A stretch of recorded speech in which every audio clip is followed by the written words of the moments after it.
জয়চণ্ডী পাহাড় পুরুলিয়া জেলার অন্যতম এক পর্যটন কেন্দ্র, যেখানে উদয়ন পণ্ডিতও লুকিয়েছিলেন।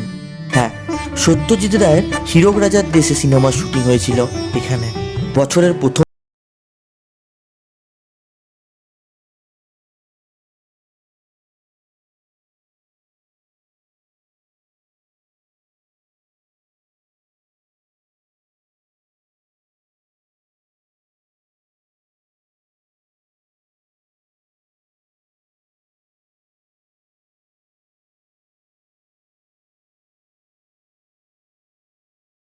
ভিড়টা দেখা যায়।